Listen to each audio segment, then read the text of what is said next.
Hey guys, welcome to the Couple Nurses podcast with your hosts Peter Findero and myself, Matt Slarchik. This is COVID episode 9. We're giving an update on COVID, and we are also going to give you an update on the protesting, everything that's going on, and our opinion on the current situation and world news. We can say, how you doing, PD? I'm doing great. I'm drinking my tea. I haven't had tea for a while, but I drinking tea today, black tea. Not because of the whole Black Lives Matter things, because I have some black tea to drink with some burdock root. Of course, if you guys know, burdock root's an aphrodisiac. So if I start looking at you kind of weird, Matt, with your whole 190-pound lean self over there, don't take any offense. Just ignore it. And yeah, fucking Now, same now, shit now every day. people know my weight, man. Fine. 180 pounds. With Matthew Slartrick weighs between 175 and 205. Thank you. There you See, go. now people don't know. I might be short and slim or a little tall and chubby. People don't know. So, anyways, what's going on with the world with COVID? I feel like COVID literally has disappeared from the mainstream media, and there's nothing covered about COVID. It doesn't exist anymore technically, but it sure still does, and we are still seeing it in the hospital. So, what are some stats? Yeah, well, from like the medical perspective, COVID definitely still exists. If you work in a hospital, you agree with us that COVID definitely is still relevant and still in existence.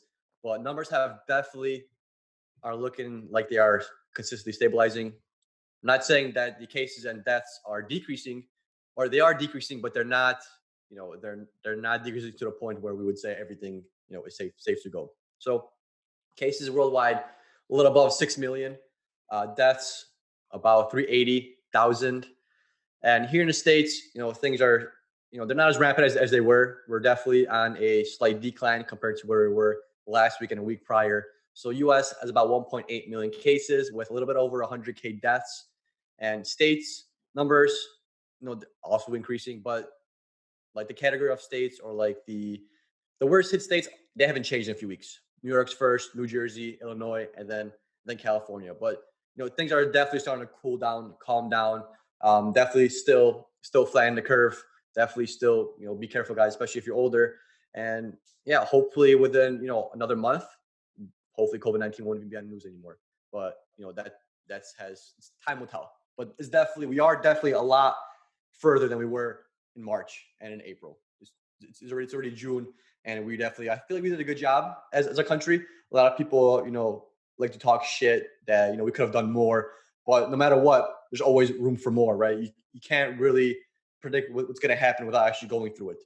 And it would have been cool if we had some states that weren't on lockdown, like some samples that maybe we take a few states where it wasn't as prevalent and kind of just let them ride it out, because we can't really compare what we did now to a different way of doing things. You know what I'm saying? Like there's no control group. Like what if we had a handful of states just do their own thing, not close anything down, let them stay open how we were prior to the whole COVID thing? That would have been cool to see, because what if all the things that we've been doing showed to be less effective? Now we don't really know if we did a really good job, because we have nothing really to compare to. Yeah. We can compare to other countries like Sweden, things like that took different measures, but that's a whole different climate, different population, different people. It would be nice to have a nice sample over Yeah, here. so we have to realize that the whole lockdown came from Trump, and the reason why we had a lockdown is because this is what they told him was going to happen. Like right now, as of you updated this today, today is June 2nd when we're recording this. There's 107,000 deaths in America, correct? Based on the algorithm that they got from, I think, University of Chicago, and then there's one from London, right? They got all these statistics and what is the potential amount of deaths. They input some numbers and variables. Who the hell knows what kind of variables they put in, right? But it was estimated that 2.2 million people would die from COVID, and if we didn't lock down the country, those deaths would be so much more. If you're the president of the United States, and you hear, hey, 2.2 million people are going to die from this if we don't do anything about it, like, what are you going to do? You are going to shut this down. And now we're starting to realize that, hey, there was 107,000 deaths. The media kind of fucking blew this out of proportion, right? And I think the CDC had an article coming yesterday that came out that said the fatality rate is 0.3%. It's very minor.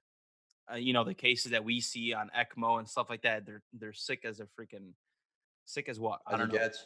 Sick as as it it gets. gets. Yeah, they're on ECMO. Their lungs are just complete shit. Like it's you know they're bad. They're bad. But for the majority, just like CDC said, also we don't have to wear face masks for healthy adults in public. So I feel like our government is just completely. We don't have proper leadership, and I think we're starting to realize this. We're going to talk about the whole protesting stuff. We have complete loss in science and leadership, and we see it. But I understand why Trump closed the country, based Yeah. on the numbers that he and information he got at that time. Right. And like for perspective, like, I probably would have done the same thing, like the president. I would, listen to whatever my counsel tells me. The professionals, they're experts in the field of medicine. Not necessarily all are virologists or all have a medical background, but everyone's opinion counts. And I probably would have done the same thing. Like, hey, if there's 2.2 million people lives online, yeah, shut this fucking country down. At least for like a month. Then we'll go from there because you never know. You never know what could have happened if we just had everything open. And it's interesting because the universities and the colleges that gave us these numbers, I don't want to get into conspiracies, but Bill Gates he funds these people, right? I think University of Washington. We me and Peter have like a text messaging group, and we always share articles. I shared it. I don't know how much millions of dollars he donated. Not saying that he's part of the whole agenda, but it's like, dude, it's like where did these numbers? Like who bullshitted these numbers? I now wonder. And we're not hearing information of the guy that made these numbers. He didn't talk in the press conference. He didn't tell us what variables and what was his thoughts about putting these numbers together. It's just like the news just told us 2.2 million deaths. Freaking hide your kids, hide your wife. It's coming, type of thing. Like that's all that happened, and out of fear, we were just completely reacting to the news, and there was no logic behind anything. Like we didn't, like who made up these numbers? And now Yeah, who we're knows? seeing the repercussion 3 months later. Like fuck, dude, 107,000 people died. I'm not saying that only, but from a huge what's the population of the United States? Like 300 million something. Out of a huge population like that, like yeah, it scratched the surface a little bit, and it's sad what happened, but it's not freaking Ebola rate death rates, and it's not the plague that we've thought that's going to happen. Yeah, and I mean, it's gonna be relevant for a while. Like, at one point we had the flu epidemic, and now what we have a flu vaccine, and we know how to manage the flu, and it's not as big as it was. So, like with COVID-19, it's going to kind of like die out in the public eye, same way like flu kind of dies out in the public eye, and then eventually becomes important during like the flu season during the winter and fall times. Same is gonna happen with COVID. It's just gonna be it's just all hype for now because we're not really sure what to do with it. It's something new, but eventually, we're gonna get it used to be prevalent. We're gonna get used to it being around us.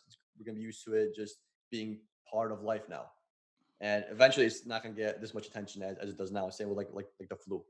But like it's interesting to hear the whole Melinda Gates Foundation, like Bill Gates. He's the top of this because he's been doing like a whole bunch of philanthropy in Africa, in medicine, in vaccines, in like biomed, things like that. And then when you have an outbreak like this, which is related to what he's doing, yeah, it's easy to point the finger or try to find like a scapegoat. But when you look back when we had the financial crisis, who was the scapegoat then? The banks. The banks were so bad. J.P. Morgan, Chase Bank was horrible. Rothschild, Rockefellers, they own the central bank. It's them doing this, and now it's like, hey, it's this community. Bill Gates, Bill Melinda Gates Foundation. So like, as like you gotta be careful because like as people, we like to put blame on somebody, and we like to attach a certain event with somebody that's kind of been surveying it for a long time. So Bill Gates is going to get a lot of backlash now because what does he do for a living now? He looks into medicines, looks into virology, looks into different bacteria, different vaccines. So yeah, it's going to be he's basically on the center of this. Yeah, The and same way when the financial crisis happened, banks just were in the middle of it too. you make a good point because, for example, one of his buildings it says Bill Gates Foundation, and somebody photoshopped like something about depopulation, and that was surfacing around social media. But if you look at the actual building, it's debunked. And yeah, you have to be careful. There's a lot of fake news out there. What and But one he did do a TED talk where he outlined he gave like an equation for like solving pollution and like the whole global like a solution to basically decrease global warming and how to sustain the Earth for longer than we think it's going to be sustained.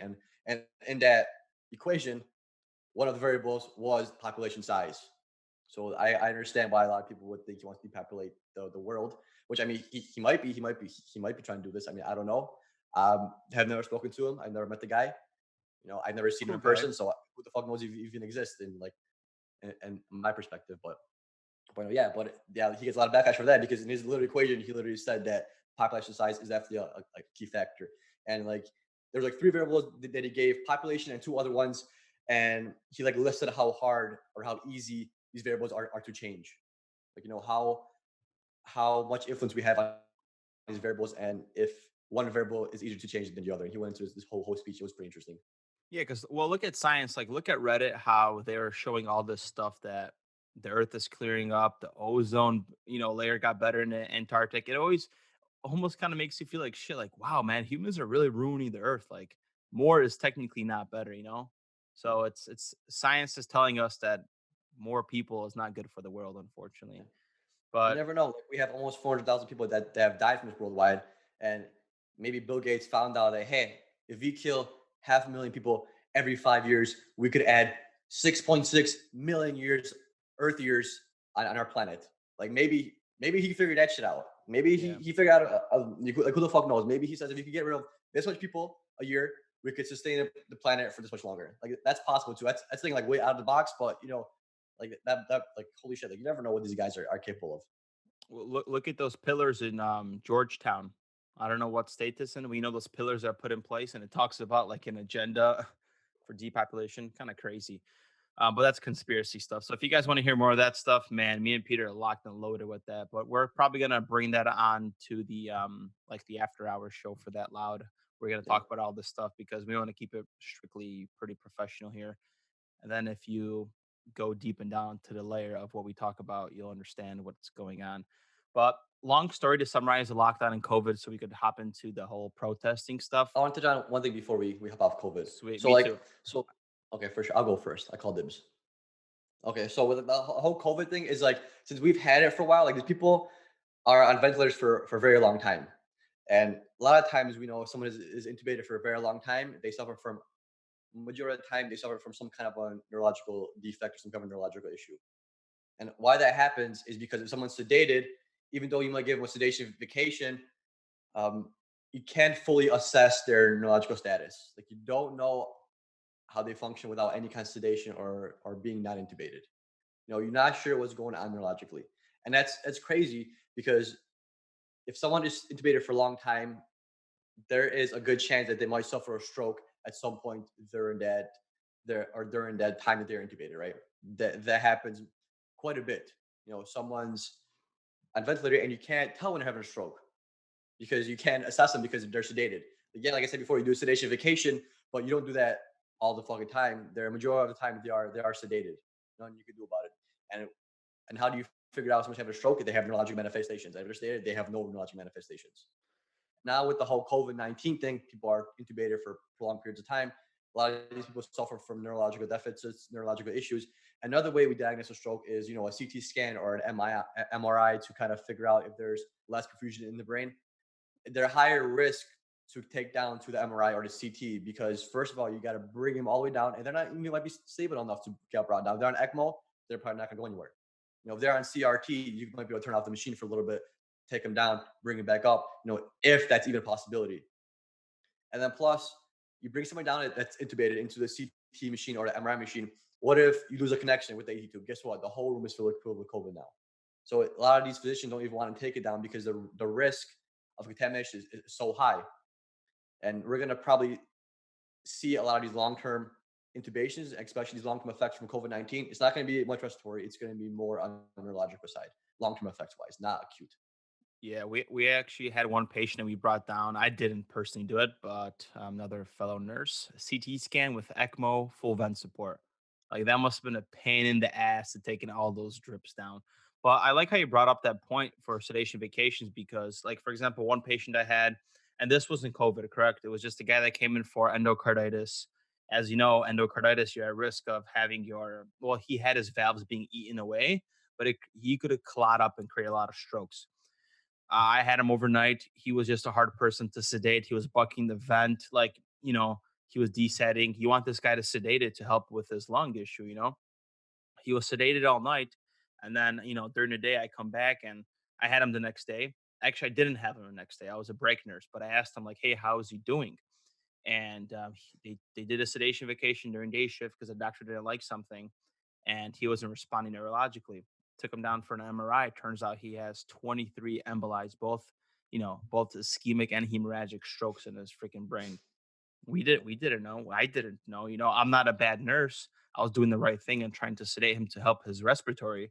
But yeah, this guy just started freaking stroking out because of endocarditis. And Yeah. it's hard to catch, man, when we're sedating these patients on drips. Yeah, exactly. Like when someone's like bucking the vet, someone's freaking out, you're not gonna say, "Hey, take him out of CT." No, you gotta. This is a acute issue. We gotta calm this guy down before we can do anything to him. And that's just how it happens. And you're not sure if it's like a neurologic issue or it's just him being uncomfortable with the tube in his and down his throat. You just don't know. And that's like that's the unknown portion of medicine. It's literally you just treat it and then hopefully it progresses to a better level. And if you don't know what's going on, you hypothesize, you try different things, and hope for the best because you know these people might have the same disease process, but guess what? We're going to treat it differently. We're going to manage it differently because everyone's different. So, Yes. Speaking of very interesting case, I had this the night before. We have a patient that's been day number 44 ECMO, correct? He got decannulated, so meaning he's not an ECMO anymore. He's on a trach, but the man is depressed. I had him a week before, and now I have him. I had him yesterday. Flat affect, like just completely lifeless. Like you just feel this person is withdrawn. And he was they started the antidepressant and stuff like that. Nothing is working. So in the morning, one of the ICU intensivists, so cool, man. They prescribed the Ritalin, and that's Adderall basically, right, for ADHD. And I'm like, wait, this is weird. Why is he getting this? And I asked the doc intensivist about it. He's like, well, this could kind of boost his energy levels up. So the doctor, it's such a cool crafted game because you don't eat, it's not what it's prescribed for, but we're trying different treatment modalities to see if it'll work. So they're giving him Ritalin to see if it's going to boost up his energy levels and his mood to actually want to exercise to get better so he could get out of bed because he's just completely atrophied. Like he could barely squeeze and lift his arms up because he was on a freaking ventilator slash ECMO for over 40 days, man, battling COVID. Crazy as hell, man. that's wild, man. It's It is crazy, wild. especially now. It's cool to see that now because like it's COVID, it's a whole new disease. So it's cool to see like the experimentation and the hypothesizing going on.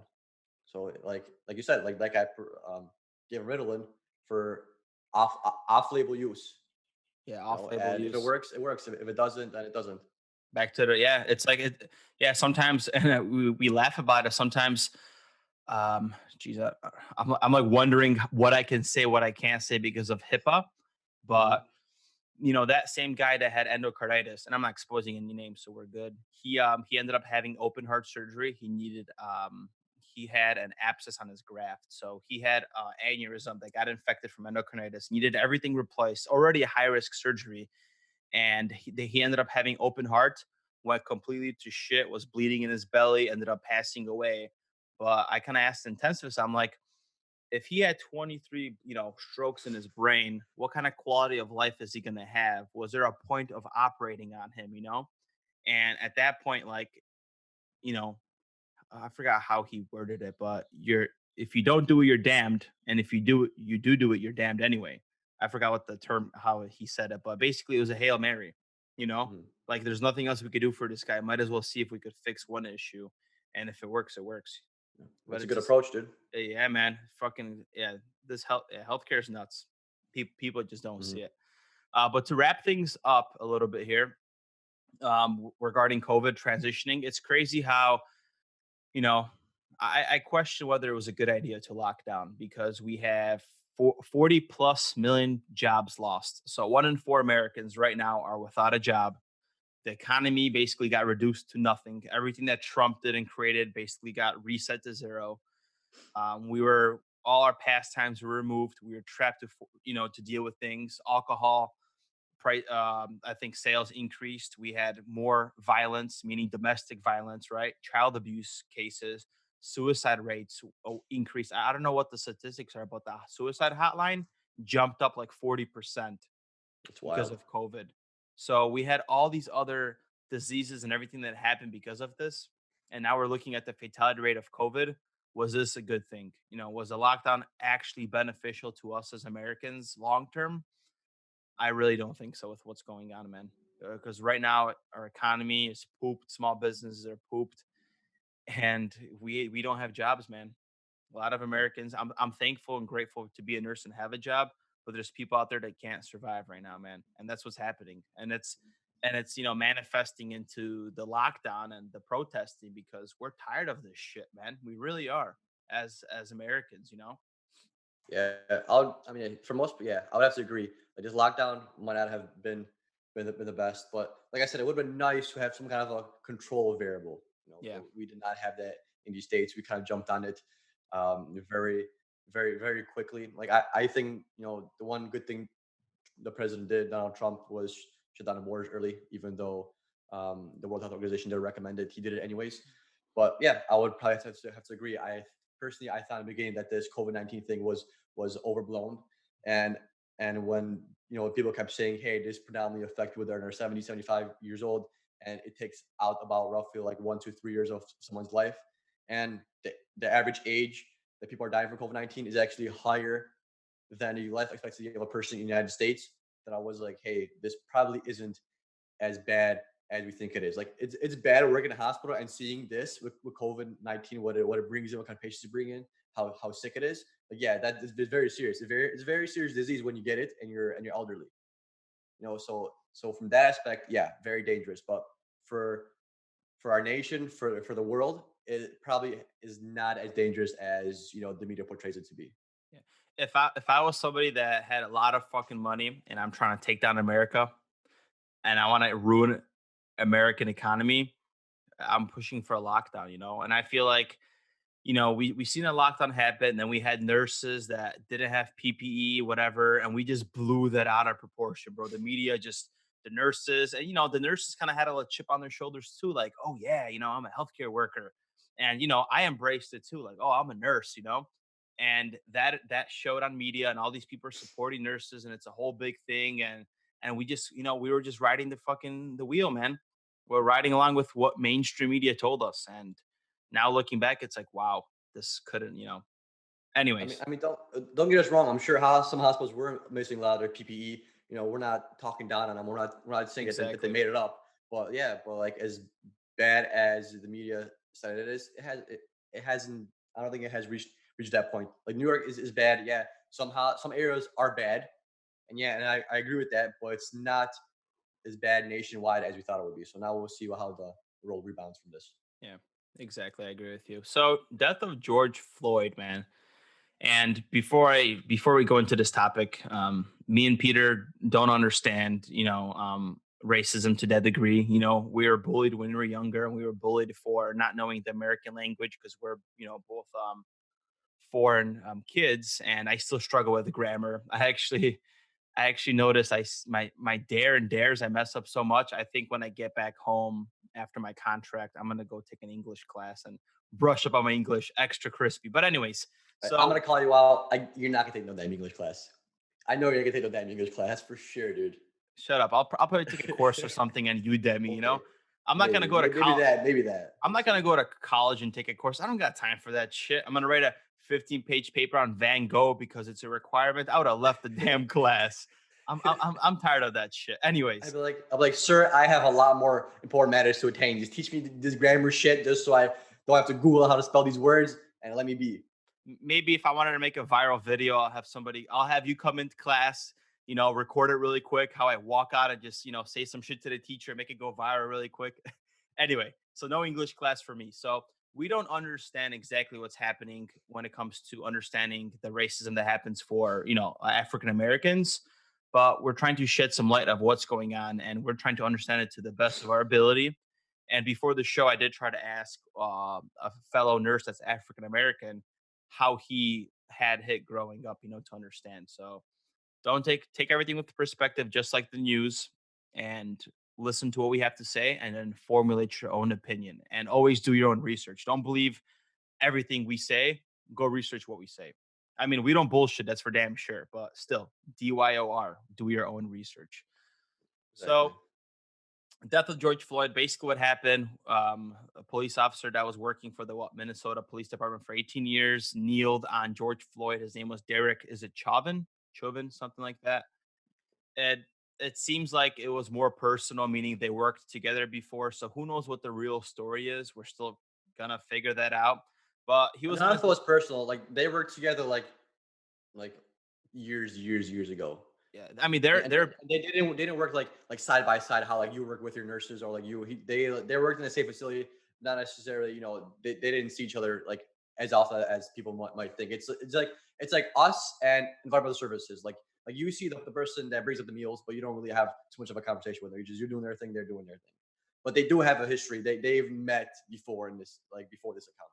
you are right, and for sure this is police brutality because he was on the ground. He was completely, not able to do anything, and he was saying, "I can't breathe." Like it.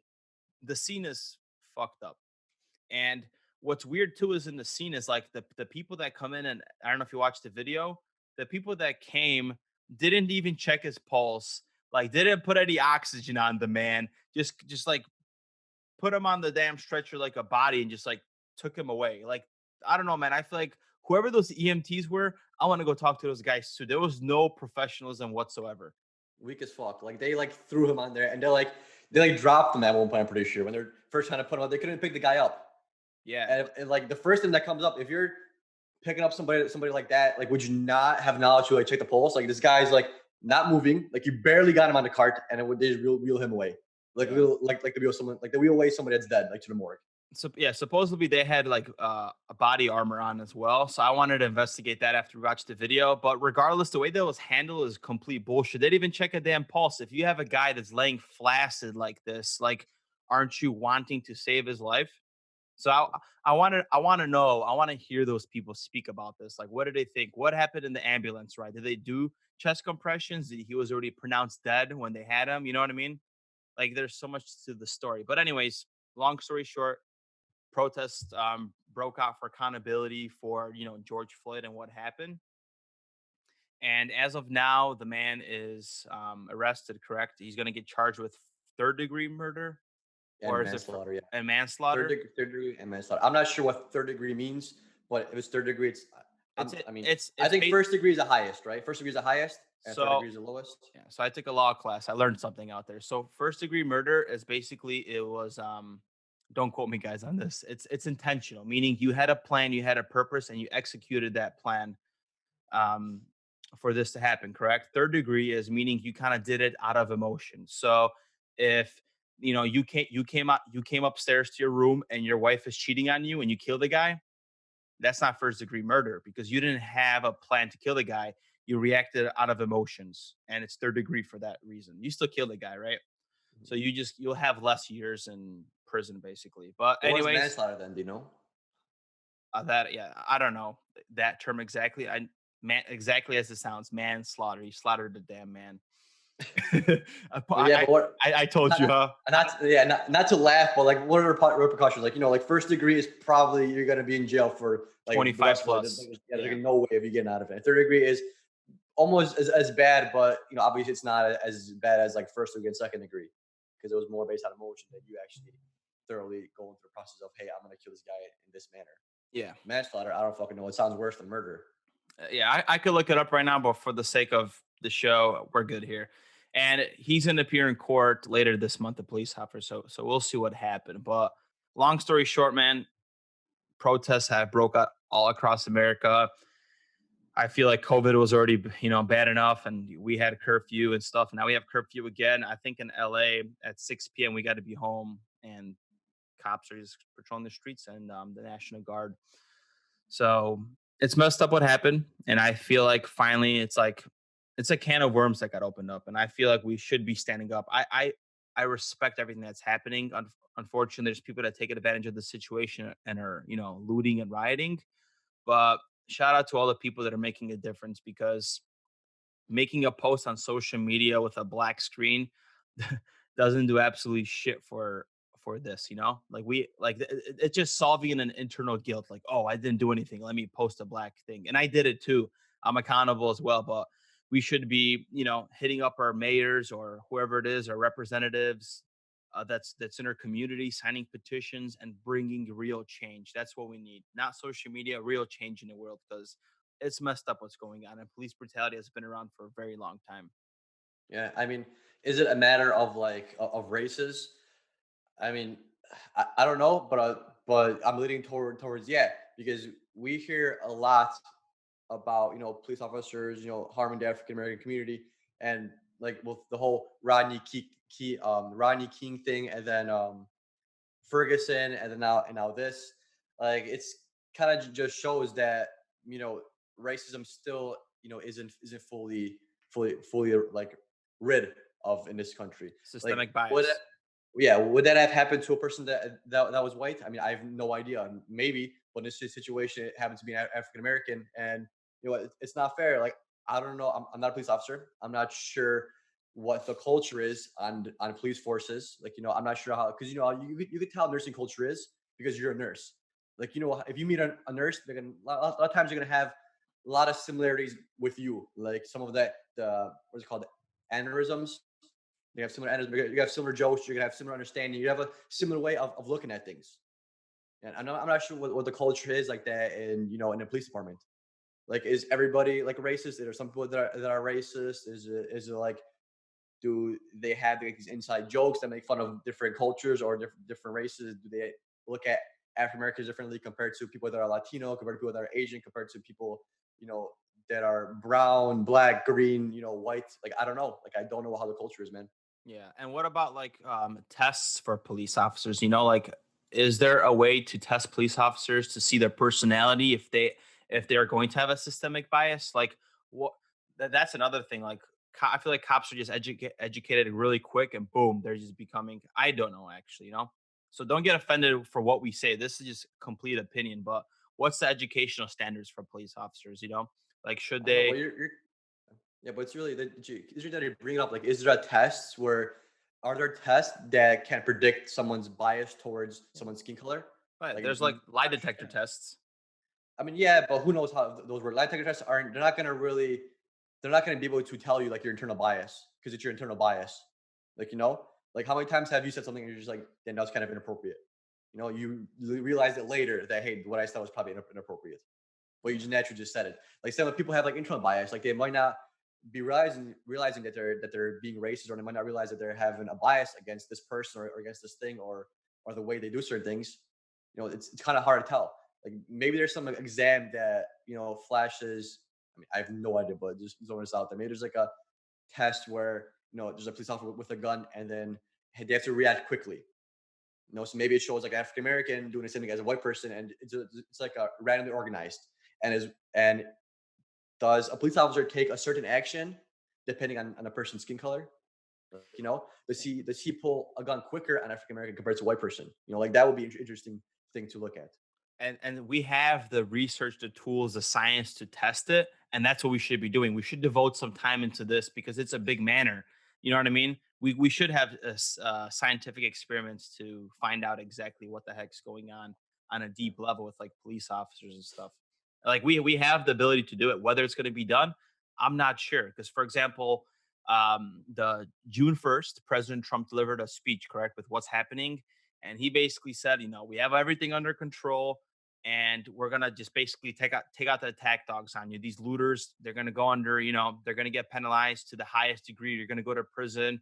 He announced Antifa as a organizational terrorist group. So cool. He's addressing what's happening, the problems, correct?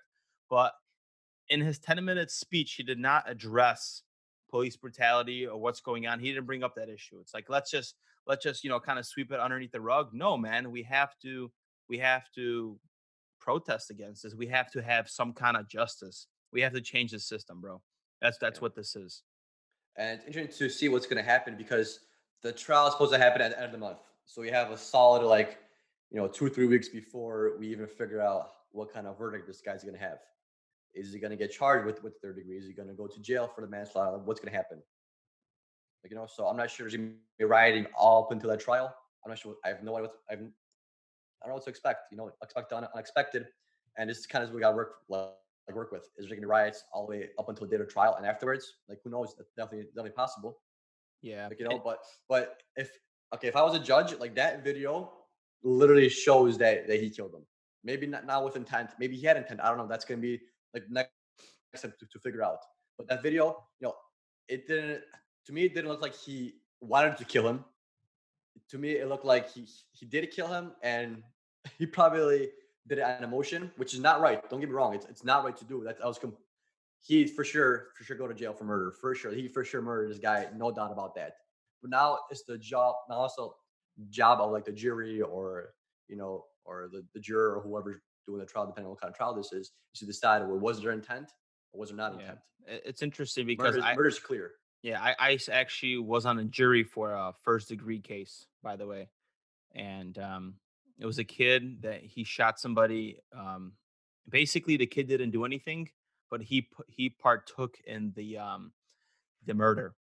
His friend shot the guy behind the back seat because he tried to rob him, and they both ran away and they both lied about it. And then afterwards, you basically have to make the decision whether he gets first degree murder or not. And we were both in the back in because we're the jurors. All 12 of us were there. We're just trying to make a decision. It's crazy, man. You get the evidence and you have to make a decision. So we'll see what they do for him. But we can't deny the fact that, like, dude, our society is becoming more police and materialized, militarized, which is kind of scary, man. Like, we did not have PPE to fight COVID, but we had no issues rounding up and creating cities into basically military bases, ASAP Rocky, right? And we have a bunch of military on the streets. We did that within a day, but yet we don't have the proper way to freaking fighting off healthcare and, like it just puts things into perspective, man. Like we're just it's sad, man. And the thing, you're completely right. It does put things into perspective because if the police is just prepared for this to happen, then there clearly is a history of this happening, right? Yeah. I guarantee you now we're gonna have plenty of PPE. We're not gonna worry about PPE to prevent this from happening again. But guess what? There's been so many riots in history. There've been so many looting in history, and so many issues of racism and things like that going on, where the police have the equipment on hand at all times to fight this, because we've been having a long history of this happening, right? So this isn't nothing new. This is an ongoing issue. That's why it's so militarized. Both of us can't say that damn word, dude. Bunch of That's why we, Polacks, man. This is yeah, what we right. struggle with. You guys can make fun of us, see? Uh, yeah, that's why they're prepared, because this has been an ongoing issue. Like this shows that their responses is so quick that it just shows how prepared they are for this happening. So clearly, there's a history of this going on, and there is no change. There has not been anything done to address this, because there was been some change. There would have been some really change in protocol, and this wouldn't be happening, right? Instead, they It just makes complete armed sense. instead they just armed police to be able to take on more rioters and more effectively. That's all that happened. So we're still dealing with the same issue, and social media just keeps exposing it because we're starting to see this and what's happening. And I've been like all weekend, I was just down a rabbit hole looking at everything, the videos, like it's messed up what's happening. But what's interesting is these bricks. I don't know if you saw these videos, and it's happening. I think you could go on a hashtag on Instagram and type in brick, and it's showing how these bricks are placed in different places in the cities where this looting happened, and how come this was strategically planned. And then there's people that are, you know there's peaceful protesting happening, but there's also people that are trying to make this violent and ruin the movement of Black Lives Matter. And there's white people that are doing this too, where they're rioting, looting, correct? But this whole brick thing is interesting, where these bricks are being laid around and there's no reason for them to be there but for destruction. Who's placing them there? Why are they trying to ruin the movement? It's such a trip. Yeah, it's crazy because like there is anarchists and like there's people in Antifa, because Antifa was made as an anti-fascist movement. Like they're anti-capitalism, they're anti-communism, there's They like believe anti in no government, no government. exactly. Yeah. So it's crazy because there's people that aren't really rioting or protesting because of the cause. They're doing it because they get the satisfaction from destruction and seeing chaos, which is the complete opposite of what's going on right now. Like we're fighting for, like, people are fighting for justice. Like this movement is a movement for justice, not only for George Floyd, but for everybody else that has gone through this, or and to prevent this from happening again. And people that are anarchists that partake in these riots and start them, they do it for their, merely just for their enjoyment, just because they want to fuck some shit up. Yep. They don't care what's going on. They don't care what happened. They just find opportunity to get their snaky ass in there and cause a fucking scene and cause a panic. It makes the whole thing look bad. Yeah, there was one guy that had a chisel and a hammer, and he was breaking down concrete to actually create rocks to throw at the protesters. And these people freaking basically grabbed him and threw him in the with the police so they could arrest him because he's Mhm. causing trouble. So there's a lot of stuff that's going on, and there's a lot of sides. But what's crazy is that and this is a term that I would call fourth generation warfare. And we're not fighting war anymore with basically guns. Warfare is happening on digitally, man. And with everything that's happening, the media is giving us an opinion of what's happening. I didn't see one thing on the news that showed a peaceful protest or cops marching together with them and or kneeling down, all this positive stuff, all negativity. People are burning, stores are getting robbed, stay home, fear, fear, fear, fear, fear. And this is what I call fourth generation warfare. The shit that we're seeing on our news feeds, Facebook, Instagram, it's all, think about it. If there's people that are trying to show us a perception, this is all that's it's all happening on there. The memes, everything that's happening. For example, those black squares that we're seeing being posted, right? There's people that are saying don't use hashtag Black Lives Matter, hashtag BLM because protesters are using for with communication. So now we have a bunch of black squares, and the the police brutality, everything that we're seeing that's being posted and shared. Now it's all going to get covered up by black squares and disappeared. So we have to be very careful what's happening because if there's people that are trying to battle a positive movement, there's also the counterproductive people that are trying to kind of sweep it Covered underneath up. the rug. Yes, and that's what could be happening right now. We have to be very careful with this warfare that's happening with memes that are changing your perspective and swaying you a specific way. Like there's literally a battle for our minds right now, man. Like it's happening because if you control perception, you control reality. Right. So, and like right now, and that's what's another thing is I have to learn how to detach from stuff because if where I'm watching this for 2 3 hours, all the shit that's happening, it's so real in my mind that it's gonna generate fear. It's gonna make me want to stay home. The world is a bad place, right? It's crazy how it happens, man. Yeah. The time you should be worried is if you're seeing the same thing on each media source day after day, week over week.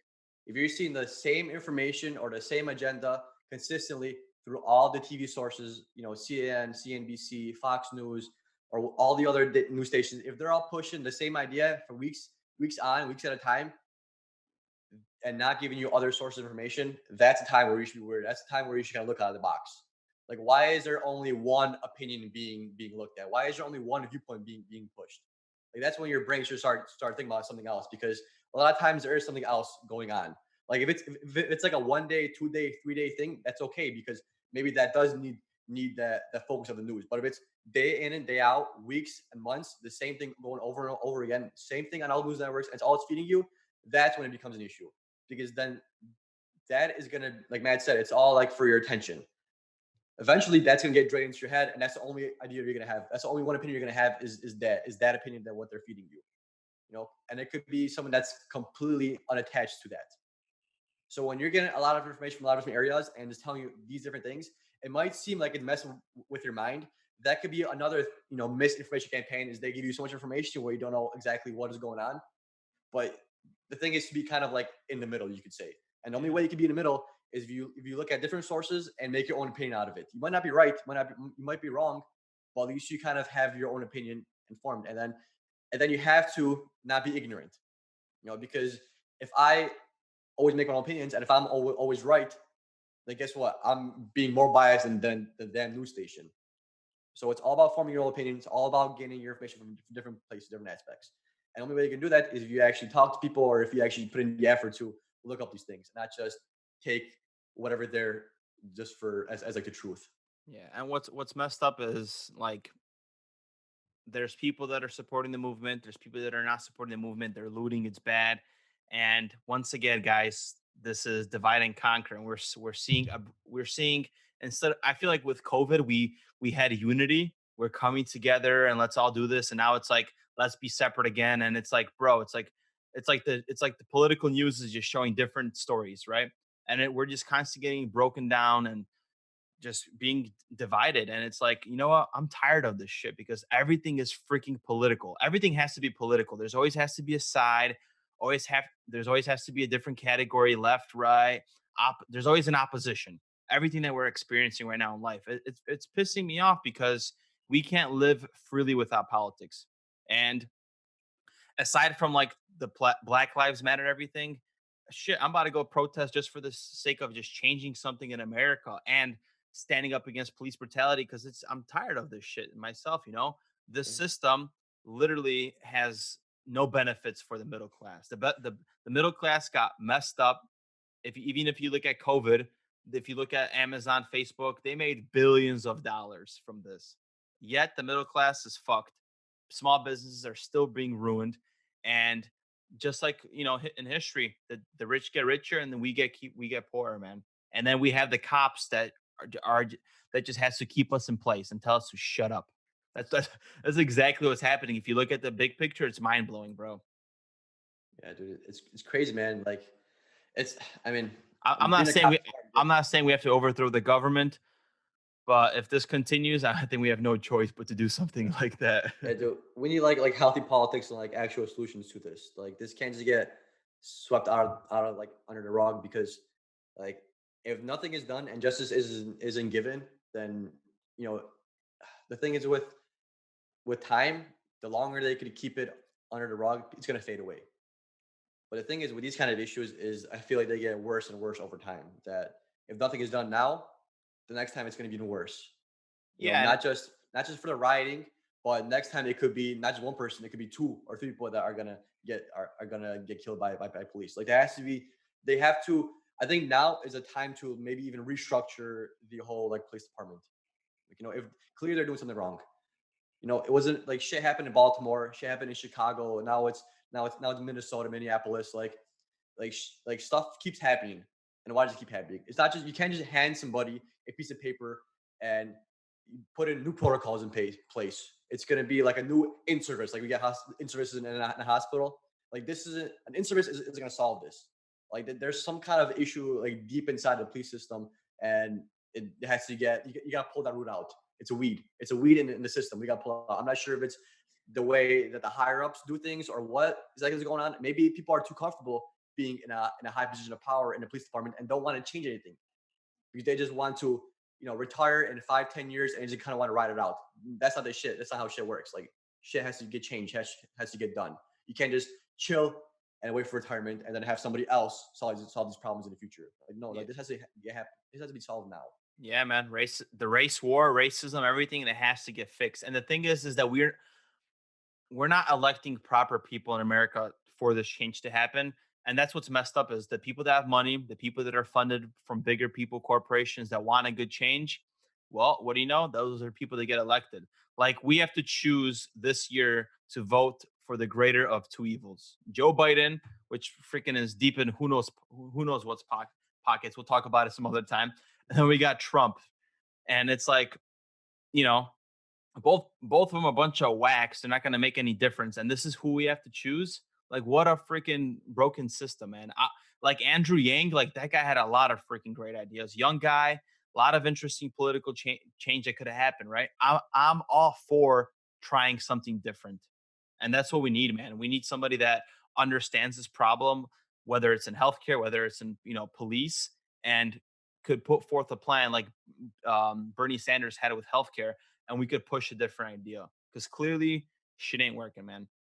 It It's really not. isn't, and it's sad what's happening, dude. And it's like, and the middle class is still getting fucked, man, and the rich are still getting richer. So, what are we gonna do about it? I have no idea, but this year has been fucking nuts, dude. It's been crazy. Though start with Epstein, COVID, and now we have police brutality. Like it's dude. Has shit like this been going on like all the time, or is this something that's like new for the past year? You know what I'm saying? Yeah, that I don't know, but for sure, Right? the propaganda machine, the news, started cranking stuff out a lot quicker, man. Like, I feel like last year there was things happening, and then there was like a break, and we slowed down. We were able to kind of like whatever think about it. Right now, it's like Digest it. it's in full gear, man. Right now, the propaganda machine with what's happening is just it's just one after another. We're just like, and it's creating us to be in fight or flight, and we're just like the sheep following with whatever has to happen. Mhm. Like, like the It's lockdown like that getting happened. two admissions. It's like getting two Yeah, admissions. Like you get a critically ill patient that comes in, and you set them down, and then you try to figure someone like you didn't try to read their history, figure out what's going on. You have another admission. So you didn't know the hell's going on with one patient. Now you gotta stabilize the next one, and then when like shit's a fan, you don't know anything about either patient because you didn't have any time to fucking digest why they're here, what happened, what led to them coming here, and then when they call, you're just like, he came for this and this, and they ask you all these questions. You're just like, I don't fucking know, dude. I just had two crash patients come in. One's coding. I don't know what the fuck to tell you. This is all I know, and you can't yeah, make a decision about anything because everything is done so quickly and you're so like a fight and a flight response where nothing gets like fully handled. yeah. You're right. You can't even think logically. You're just basically dumping out tasks, waiting for a 12-hour shift to be over, so someone could come handle the situation, and then after you give a report, you have that sense of a relief. You're like, whoa, like this all just happened, and you just try your best. You know, try our best, but change is like we try our best all the time, but like if a system doesn't work, it gotta be fixed. You are right, fix. And man, I always look at like MLK. I always look at Mahatma Gandhi, like the way they did like civil disobedient protests. Like, bro, peaceful as hell. And like Mahatma Gandhi basically restored freedom to India from Britain. Like this happened across the damn country where they marched and stuff like that.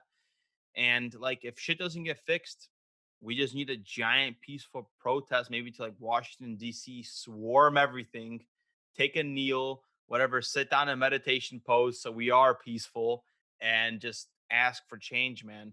It's gonna have to happen, and that's what sucks about what's happening. The looters is, people took advantage of the situation, and there's people that wanted to basically destroy the credibility of this movement.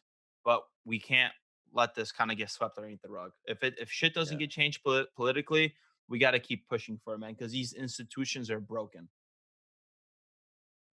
beautiful words, Matthew. I think couple nurses is becoming a freaking. What are we starting a movement here? We're doing. I don't know. But we're not Oh, we're not into politics. We're just sharing what the heck is going on because everybody's affected by this, and we're trying to give you the most logical facts, opinions, and for you to create your own perception of what the heck is up. man, you say we're not into politics, but 9 episodes out of 10, we started the off of politics, dude. Before the camera starts rolling, always about politics going on. You are right because it's affecting so much our life, man. And Yeah. just like now that I notice on the show, I'm just saying I'm tired of it, and I am tired of it, man, because everything has to be political. Everything is left or right. Like I never cared for that, man. I am my own governor. I am my own government, and I do whatever the f I want to do because I am my own person. And I'm tired of like not having the freedom to do so and living freely because everything is constructed with this broken ass system, man. Yeah, I'm couldn't not agree more. I'm not an anarchist either. Just saying. Oh man. Not yet. Not yet. Maybe I'm gonna Just join joking. Antifa, guys. Yeah. Freaking Let's not give a good cause a bad rep. You know. correct, correct. So I am all for with everything that's happening. Black Lives Matter, I agree, and we should stop police brutality and systematic racism in the system. We gotta fix the system, guys. We gotta pull those weeds out of there, figure out why this is going on, and do something and change. Some kind of change has to be implemented. We can't do it alone. Me and Matt, we're only two people. It has to come from some kind of a higher level of government or higher level of control because these protests are great. Like it's great, and hopefully they keep going. Hopefully there's not as much violence as we've been seeing. Most of these protests are non-violent. Like the things that we see on the news, it's not how every protest is going. Like yeah, you might see a lot of rioting. You might see on YouTube a bunch of like riot in this city, riot in that city, but majority of these protests are non-violent, and it's literally people together trying to help the greater cause. And that's exactly how it should be. Because guess what? If you're doing a peaceful protest, you're still being disruptive, but you're being disruptive in a good way. You're not damaging property. You're not breaking things. You're not stealing things. You're just there. You are causing a scene, but you have there has to be some kind of spark to cause change, right? If everybody just sat at home and said, "Hey, change," nothing would be changed. Like peaceful protest, it's a big enough scene and big enough spark to cause social justice and to change these kind of laws and change how things are being governed. There's no need for rioting. There's no need for destruction of anything. You just you being in a large group, that's enough. It'll shut down a street. It'll show how strong we are, in unison. And the scary thing about big groups is it is a big spark, but guess what? Somebody could just throw one rock, and guess what? Shit goes haywire. Somebody throws one rock at a cop, somebody shoots, one gun in the air, and guess what? Shots fired everywhere. Yeah. Because deep down inside, cops are gonna protect their lives, and if someone hears gunfire, guess what? It's gonna be followed with gunfire. And guess what? You have those people that are on edge that are protesting, and all it takes is somebody to throw a rock, and guess what? They're they're so hyped about this event that they're gonna pick up a rock and they're gonna throw it too, just because they want to look cool and stuff. This isn't about looking cool. This is about us being equal, about looking equal, because we are equal. You are right. And then also there was videos on the internet that all cops are creating this because they're in the crowd and stuff like that with like, wire tapes and stuff like that. Like these police officers are going undercover to find out who are the people that are creating damn violence. They want to target the people that are directing the crowd and agitating them towards doing things like throwing rocks, bricks, and fighting against police. So they're not necessarily causing the riots to get worse. They're just undercover trying to take out the people that are causing problems, man. But Exactly. we don't know what's happening on the ground, and we'll definitely touch upon this subject again, and we'll see what's happening, man. But you said it beautifully, man. We need justice in the system, and that's what this is all about right now. All right, guys. It's a beautiful way to wrap it up, Matthew. Thank you guys for tuning in. We are still doing our Whoop end. If anybody wants to join, free to join a Whoop. Hit Matt, me up, or a couple nurses Instagram. If you want to join our Whoop team, Whoop community, we stay fit because there's riots going on and we got to run from those anarchists. Guess what, dude? I'm healthy according to my Whoop band. Good recovery. I'll be able to run further and faster. And then as well, and it's all about bettering yourself and getting stronger because hey, clearly the government can't protect us. So we have to become our own, protectors in a way and of your family. So nothing better than getting fit and being as in the best shape of your life as you can before the current world situation. Yep. Thank you guys for listening. Thank you for tuning in. Until next time. Whoop whoop. Later, Peace guys. out.